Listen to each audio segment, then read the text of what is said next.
नमस्कार, आदाब, स्वागत है आपका। मैं हूं आपके साथ आसिफ खान।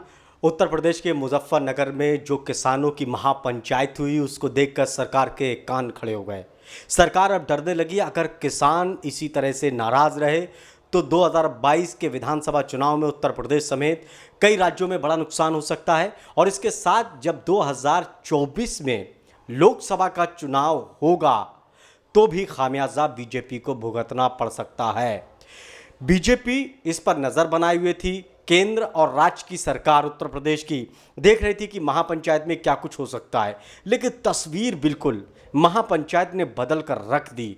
यानी कि अब बीजेपी दूसरे सिरे से क्या समझने की कोशिश करेगी कि किसान जो विरोध कर रहे हैं, क्या उनकी मांगों पर अमल किया जाए या फिर नहीं।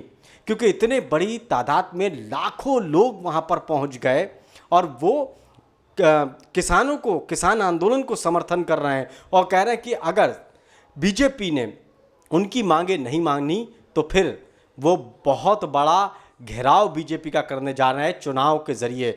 यानी कि साफ तौर पर किसानों ने ऐलान कर दिया कि चुनाव में बीजेपी को हराना पड़ेगा।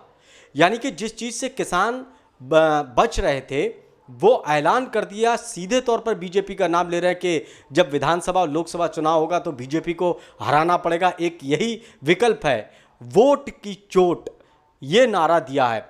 अब इस महापंचायत से किसानों के इस ऐलान से विपक्षी पार्टियां जहां गदगद हैं तो वहीं पर केंद्र और राज्य की सरकार बीजेपी की काफ़ी डरी हुई है कि विपक्षी पार्टियां इस आंदोलन को बड़ा समर्थन कर रही हैं।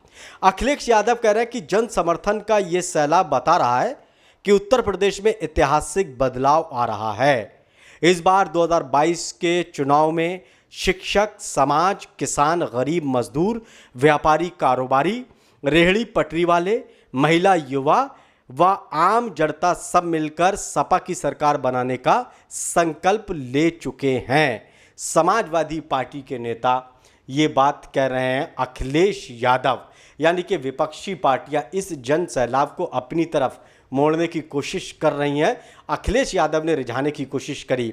उधर राहुल गांधी का भी ट्वीट पर उनका रिएक्शन आया है इस रैली को लेकर। उन्होंने क्या कुछ कहा, गूंज रही है सत्य की पुकार, तुम्हें सुनना होगा अन्यायी सरकार। राहुल गांधी ने ट्वीट कर ये बात कही कि अन्याय कर रही है सरकार, अब उसको सुनना ही होगा। इसके अलावा उत्तर प्रदेश की राजनीति में कांग्रेस की तरफ से प्रियंका गांधी काफ़ी सक्रिय हैं। प्रियंका गांधी ने भी ट्वीट किया इस महापंचायत को लेकर। प्रियंका गांधी ने कहा कि किसान इस देश की आवाज़ हैं, किसान देश का गौरव हैं। किसानों की हुंकार के सामने किसी भी सत्ता का अहंकार नहीं चलता।